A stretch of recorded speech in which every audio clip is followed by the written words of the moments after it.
우리가 지난 시간에 이어서 베드로 사도의 교훈을, 베드로 사도 특별히 그 인사말 짧게 1절 2절인데 그 1절 2절에 나타난 그 인사말의 내용을 통해서 신자가 무엇이고 하나님의 백성은 이 땅에서 어떠한 자세로 살아가야 되는지, 신자들이 가진 복이 무엇인지 이런 것들을 함께 나누기를 원합니다. 신자들이 세상을 살아가면서 자기에게 주어진 복을 잘 몰라요. 자기에게 주어진 신자의 복이 무엇인지를 잘 알질 못하니까, 이런 부분이 안 돼 있으니까 시험에 걸려 넘어질 때가 많아요. 내게 이미 주어진 것인데, 내가 이미 갖고 있는 것이고, 내가 이미 소유한 것인데 그 소유한 것의 가치를 몰라요. 그러면은 내가 앞으로 인생을 살아가는 일에 있어서도 헛된 싸움을 하게 돼 있어요. 이상한 싸움을 하게 돼 있고, 전혀 성경에서 말하지 않는 이상한 시험에 빠져서 인생의 많은 날들을요, 하나님께서 우리에게 다 매일매일 순간순간을 다 주신 날인데 그 인생의 많은 날들을 다른 것으로 허비하는 경우가 너무나 많은 것을 보게 됩니다. 성경 기자들은, 신약 성경 기자들은 바울도 그렇고요, 사도 요한도 그렇고 베드로도 마찬가지입니다. 편지를 쓸 때, 편지를 쓰면서 그들의 의식 속에는 예수 그리스도를 믿는 그 신자의 영광이 무엇이냐, 교회가 가진 영광은 얼마나 대단한 것이냐, 이런 것을 아주 잘 우리에게 설명해 주고 묘사해 주고 있습니다. 여러분들, 바울이 13개 서신을 썼는데 바울이 편지를 보낼 때도요, 바울의 편지는 주로 특정 교회, 특정 대상을 향해서 편지를 썼습니다만, 편지를 보내는 그 수신 인사말 서두에서조차 기독교의 예수 그리스도를 믿는 신자가 가지고 있는 그 영광이 무엇인지를 인사말에도, 형식은 그 당시 때 편지를 쓰는 헬라 로마 시대 때의 그 편지 양식을 이렇게 빌어서 씁니다만은 그 내용은요, 기독교의 풍성한 내용을 담고 있어요.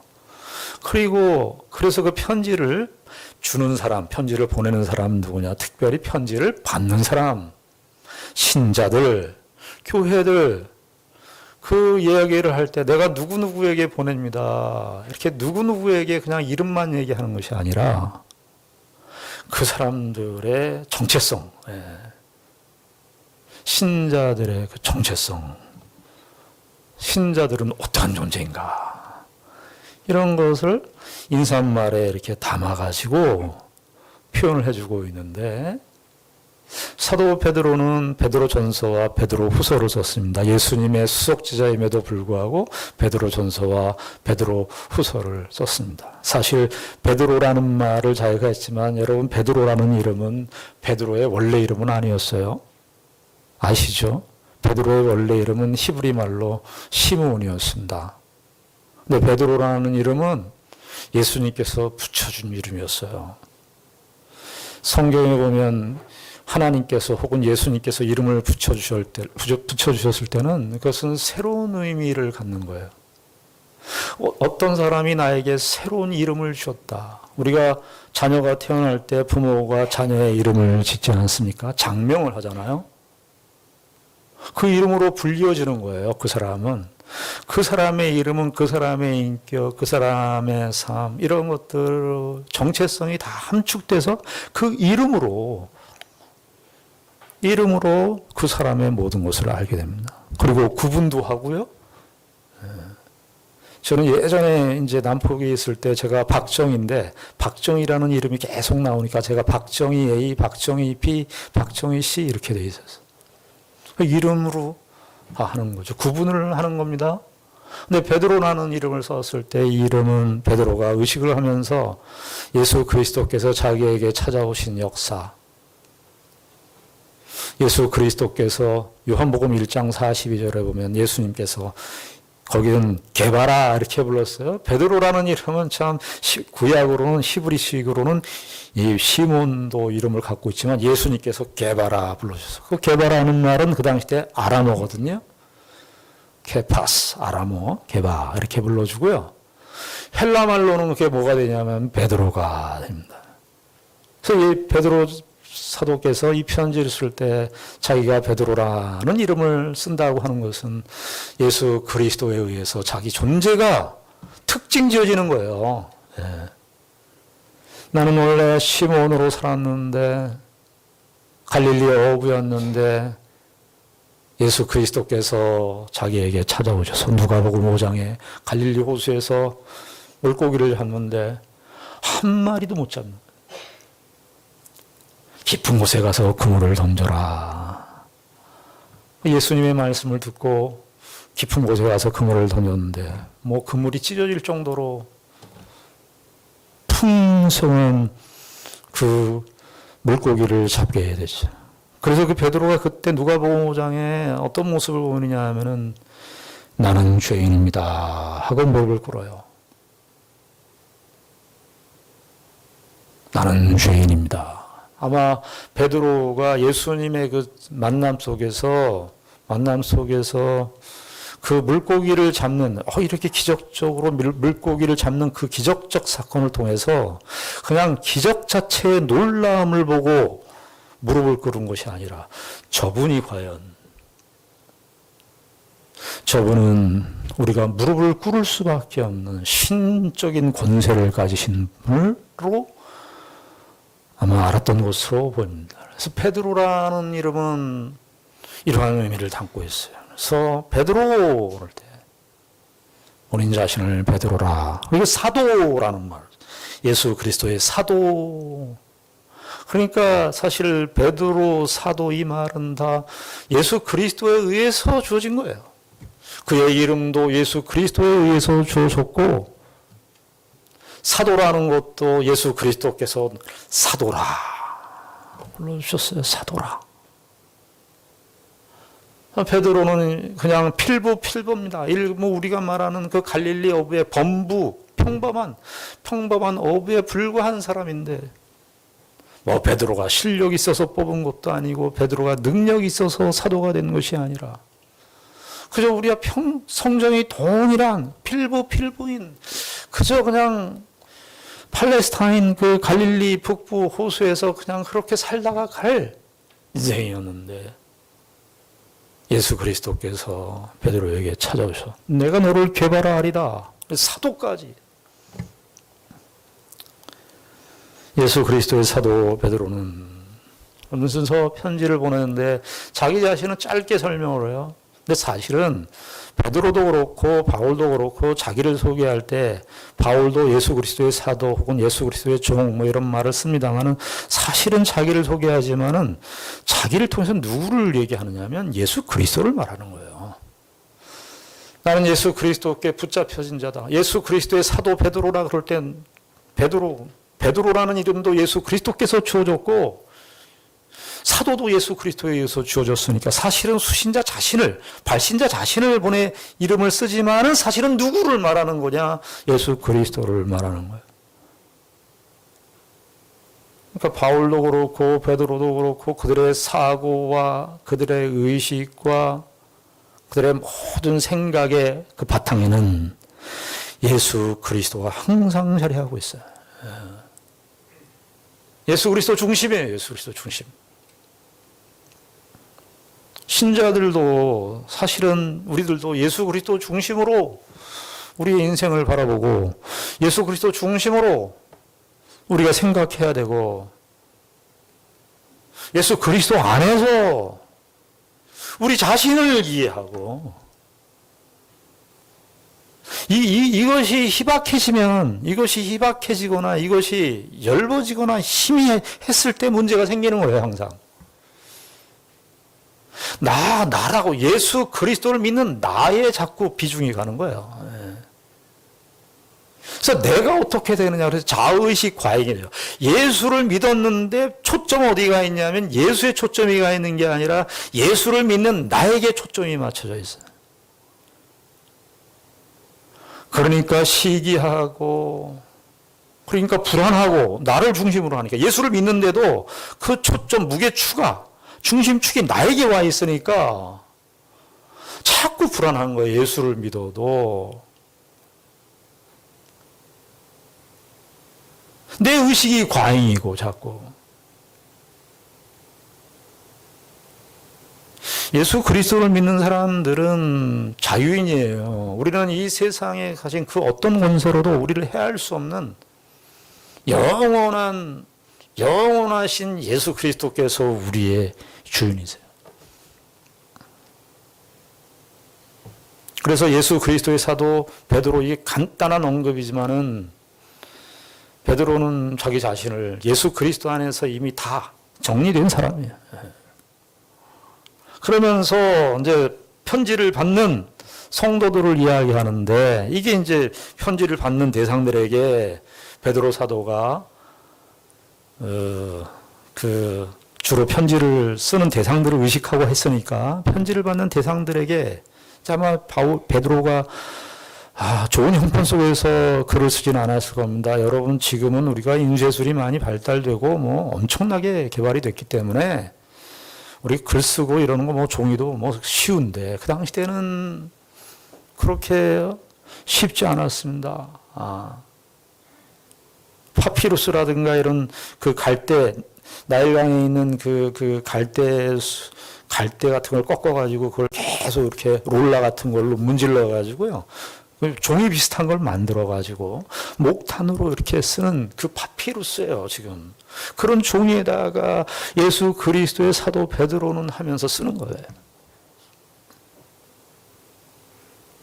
그러면서 거기 편지를 받는 수신자들을 명명을 해주는 겁니다. 정확하게 신자들이 과연 누군가. 그러면서 우리가 지난 시간에 확인했듯이 1절에 보면 흩어진 나그네라 그렇게 되어 있는데, 여기 조금 더 좀 이제 정확한 의미를 얘기를 하면은 이런 겁니다. 디아스포라의 선택된 나그네들입니다. 디아스포라의 선택된 나그네. 왜냐하면 그 당시 때 이 흩어진이라는 말은 우리가 흩어진 이렇게 동사형으로 썼습니다만은 원래 헬라어에서는 명사형이에요. 명사형 디아스포라. 그래서 디아스포라는 그 당시 때 우리는 아주 뭐 다른 외국어라서 이해하기가 이렇게 쉽게 이렇게 들어지지 않지만 그 당시 때는 다 사람들, 팔레스타인 주변에 흩어진 사람들, 유대인들을 가리켜서 디아스포라 이렇게 다 했어요. 그래서 그것을 살려서 얘기를 하면 디아스포라의 선택된 나그네들입니다. 이 성도를 규정을 하는데 이게 굉장히 중요해요. 나그네라는 말을 썼습니다. 나그네는 어떤 것과 관련해서 나그네냐 하면은 이 세상과 관련해서 나그네예요. 이 세상과 관련해서, 이 땅과 관련해서. 히브리서 11장에서도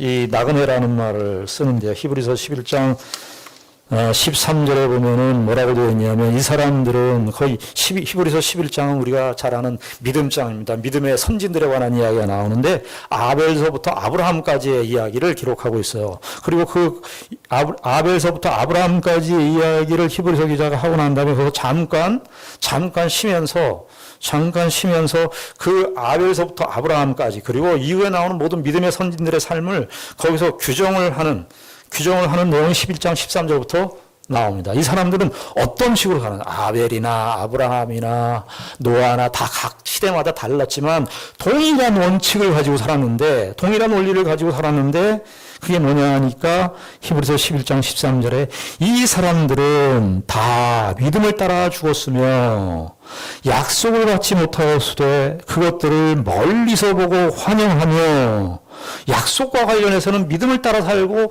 하나님의 약속을 바라보면서 살았어요. 그러면서 멀리서 보고 환영하면서, 또 땅에서는 땅과 관련해서는, 이 땅에 대해서는 외국인과 나그네임을 증언하였다 이렇게 했어요. 그러니까 히브리서 11장 히브리서 기자의 표현에 의하면 나그네와, 거긴 나그네라는 말과 외국인을 같이 썼는데, 어떤 맥락에서 썼냐면 이 땅과 관련해서는, 이 땅에 관해서는 외국인과 나그네임을 거기 증거하였다 그러는데요. 사실은 선포하였다 이런 뜻이에요. 여러분 나그네 그러면은, 예? 나그네 그러면 우리에게 얼른 들어오는 느낌은 정처 없고 외롭고 뭐, 이 세상에 살면서 그냥 나그네 길이지. 옛날에 최희준 씨가 불렀던 아시는 젊은 분들은 잘 모를 거예요. 최희준 씨라고. 어르신들은 다 아실 텐데 아주 중저음 보이스로 말이죠. 하숙생이라는 노래를 부르면서 그 코맹맹이 소리하고 이렇게 하면서 인생은 이러면서 나그네 길 하숙생 기억나십니까? 그때 그 노래라고 하는 것은 인생의 무슨 허무, 세상에 대해서 허무적 정서를 대변하는 그런 나그네요. 그러나 성경에서 말하는 신자들을 향하여 나그네라고 그럴 때는 그런 정서가 아니에요. 히브리서 11장 13절에 의하면 그 나그네는 적극적인 의미를 갖고 있다. 이 세상에 대해서 나그네라. 부끄럽지 않다 우리가. 우리는 하나님의 약속을 따라 믿음을 가지고 살아가는데 우리가 이 땅에 대해서는 우리 나그네야. 이거를 선포하고 살았다는 거예요. 아브라함이 말이죠. 그의 생애 속에서 창세기 23장에 보면은 아브라함이 자기의 인생의 말년입니다. 그래서 자기의 이제 묻힐 곳을 막벨라 굴, 자기의 묻힐 막벨라 굴을 해쪽 속에 사는 장면이 나와요. 거기 그 해쪽 속에 아브라함이 뭐라고 얘기하느냐 하면은 이렇게 말합니다. 나는 이 땅에서 나그네로라. 그래요. 그 아브라함이 나 이제 나그네야 허무해서 하는 게 아니라 나는 이 땅에서 나그네로 사는 사람. 나는 이 땅에서 묻히지만 나그네라고 하는 것은 무엇입니까? 나그네는 여기가 고향이 아닌 거예요. 이 땅이 고향이 아닌 거예요. 이 땅이 본향이 아닌 거예요. 이 땅이 본향이 아니고 나는 막벨라고 해서 묻히지만은 해쪽 속 너희들에게 산 땅이니 막벨라고 해서 묻히지만 나는 하나님께서 약속하신 그 나라, 하나님이 지으실 그 영원한 하나님 나라를 향해서 가는 그 본향을 향해서 가는 존재이기 때문에 나는 나그네라. 그 당시에 이방 족속들인 해족속 앞에 나는 나그네라 그렇게 얘기합니다. 창세기 41장에서는 야곱의 이야기가 나오는데 야곱이 산전수전을 다 겪었어요 인생에. 그런데 바로 앞에서 말이죠. 이집트의 그 당시 때 이집트의 대왕 중에 대왕, 고대 제국의 패권자였던 바로 왕을 앞에 두고서 야곱이 말입니다. 이렇게 말합니다. 나는 나그네 길을 살아왔다. 야곱이 거기서 바로를 축복합니다. 바로가 야곱을 축복해야지. 바로가 세상의 모든 권세를 가지고 있는 존재인데 바로가 야곱을 축복해야 되는데 야곱이 바로를 축복합니다. 나 나그네야. 부끄럽지 않아. 베드로 사도께서 그 당시 때 본도, 갈라디아, 갑바도기아, 아시아, 비두니아에 고난받고 핍박받고 고통당하는 그 그리스도인들에게 우린 나그네다.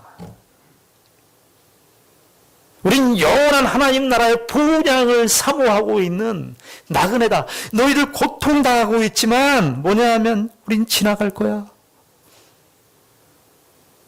이 세상은 그저 지나가는 저 영원한 하나님 나라를 향해 가는 다리에 불과해. 다리, 건너가는 다리. 그래서 여러분 서양 속담에 이런 속담이 있는 거 아십니까?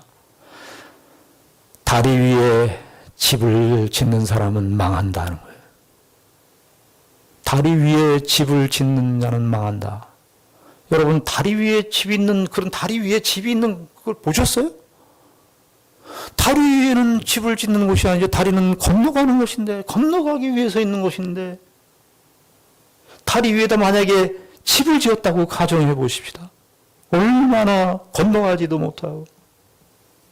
다리 위에 뭐가 많아요. 그래서 건너가지 못해. 그 다리 때문에, 그 다리를 바라보고 다리 위에 있는 집 때문에 건너가지 못해. 미련이 많아가지고. 여러분 창세기 18장에 보면 소돔과 고모라의 스토리를 아시죠?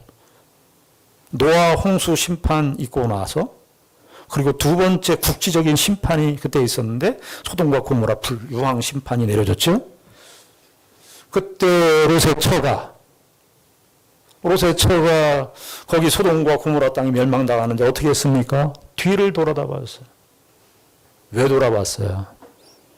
소돔과 고모라도 지나가는 세상임에도 불구하고 지나가는 다리에 불과한데 거기에다가 집을 많이 지었어요. 미련이 많아가지고 그거 되돌아보다가 소금 기둥이 되어버렸습니다. 성경이 우리에게 무섭게 경고하는 것입니다.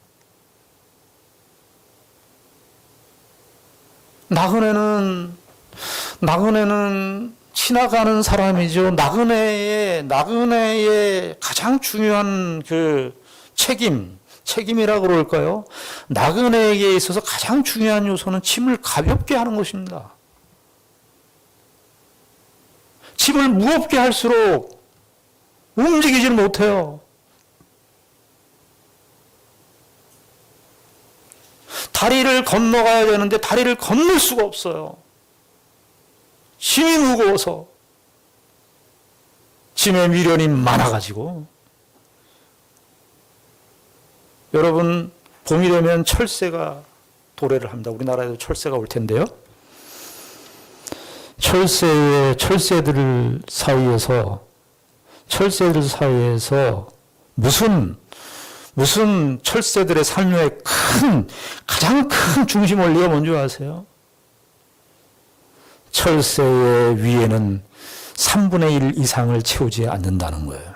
철새의 그 철새는 자기의 내장의 3분의 1만 채운다는 거예요.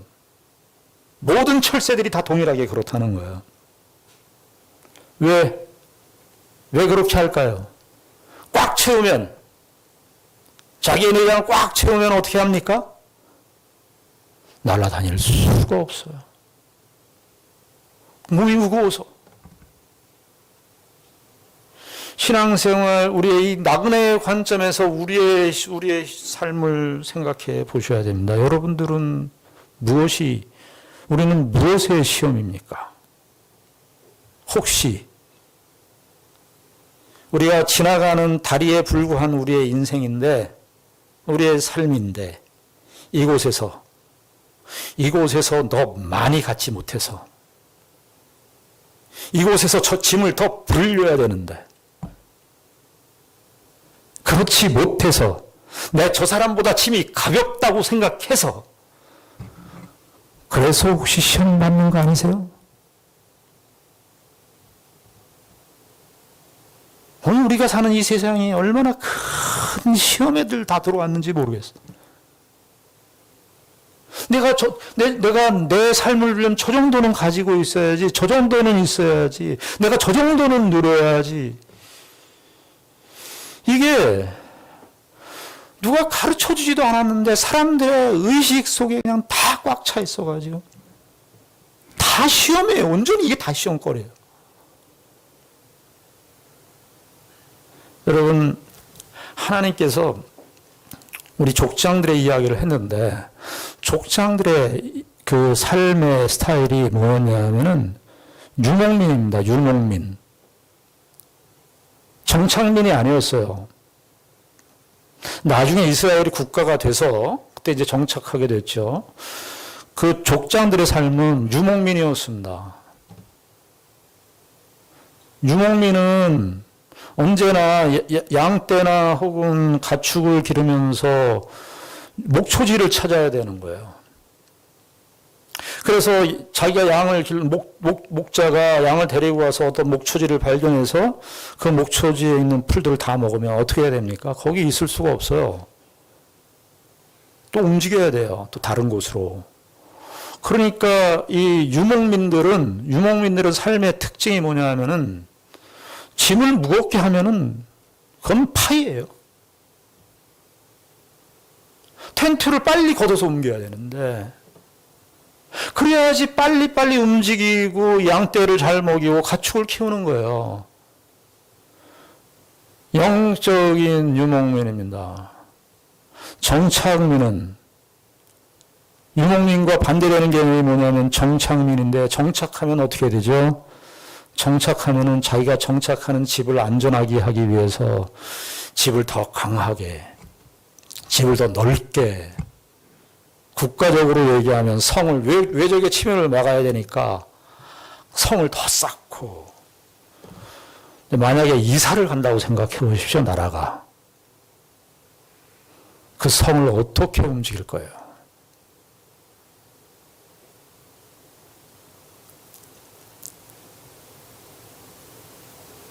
예수를 믿는 신자들이 우리가 이 세상에 대하여 나그네라, 성경이 이 세상에 대하여 나그네로 존재하는 삶이다 라고 하는 이것이 갖는 의미가 무엇인지를 우리가, 여러분들 삶을 그렇게 보셔야 돼요. 우리의 삶을 진단할 때 이렇게 보셔야 돼요. 여러분들 신앙생활이 10년, 20년 세월이 흐르고 시간이 흐를수록 여러분들 점점 단순해져야 됩니다.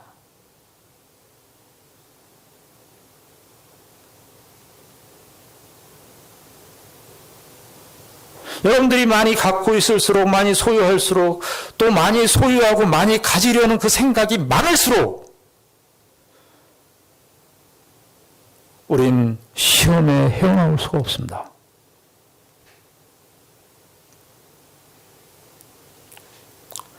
다윗도 그랬어요. 다윗도 하나님께서, 물론 다윗이 이스라엘의 왕이었지만 다윗의 인생을 보십시오. 다윗은 다 나그네였습니다. 다윗도 자기를 가리켜 나그네라. 나그네라. 나그네 의식. 1세기 때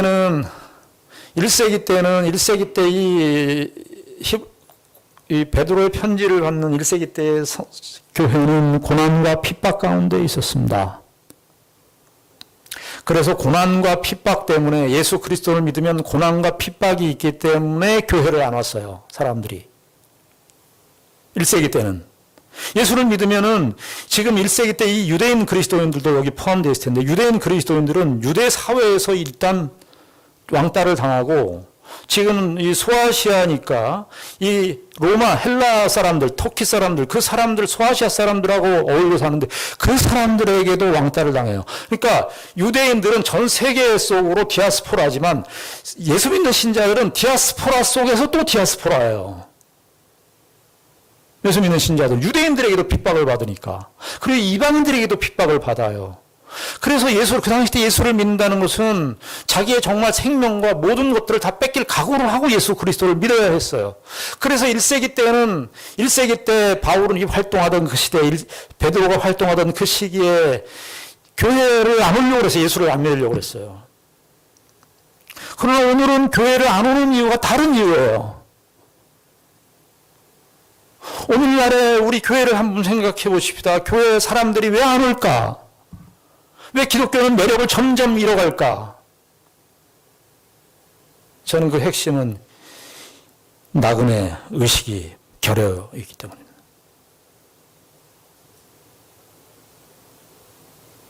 예수 믿는 신자들이 어쩔 때 보면 다 그런 건 아닌데, 안 믿는 사람들보다 더 가지려고 하고, 더 욕심부리고, 예수를 믿는다는데, 오늘날의 기독교가 환영을 받지 못하는 이유는 1세기 때하고 지금하고 완전히 다른데, 1세기 때는 고난이 심해서, 핍박이 심해서 모든 것을 다 잃어야 되니까 그랬는데, 현대에 와서는 이 나그네 의식이 없으니까, 교회는 나그네인데 교회가 다리 위에다 집을 짓는 이 기이한 현상을 만들어 놨기 때문에 상당 부분 교회에 대한 매력을 잃어버린 것이죠. 오늘 저와 여러분들이 베드로 사도께서 1세기 때 그 당시 때 성도들에게 보낸 이 편지에 이 땅과 관련해서 나그네로 산다는 것이 단지 뺏기고 얻고 아이고 예수 믿는 것은 이런 종로가 아니라 우리가 가진 것이 무엇이고 우린 저 영원한 하나님 나라의 영원한 영광을 사모하는 자로서 이 세상 사람들은 이 세상에 더 많은 것을 가지려고 경쟁하고 시기하고 투쟁하는 그 갈등의 속에서 우린 그거 아니야. 우린 예수가 다야. 성부 하나님의 미리하심과 성령 하나님의 그 거룩하심과 순종함의 역사로 예수 그리스도의 핏뿌리심의 그 은혜로 우린 이 세상에 나가네. 우리가 아무리 백분양부해서 우린 다 이 땅을 떠날 텐데 우리가 투자를 해도요 영원한 곳에 투자를 해야 되지 않겠어요? 저와 여러분들이 우리가 이 베드로 사도의 교훈을 통해서 나그네 우리는 누군가 하나님의 선택된 나 하나님 쪽에서는 우리가 하나님의 선택을 받은 자지만 이 세상에 대해서는 나그네임을 다시 한번 기억하시고 나그네의 관점으로 우리의 인생과 우리의 삶을 다시 재해석하시고 그래서 하나님의 백성의 영광과 그 능력을 이 세상 앞에 증언하는 우리 모두가 되기를 바랍니다.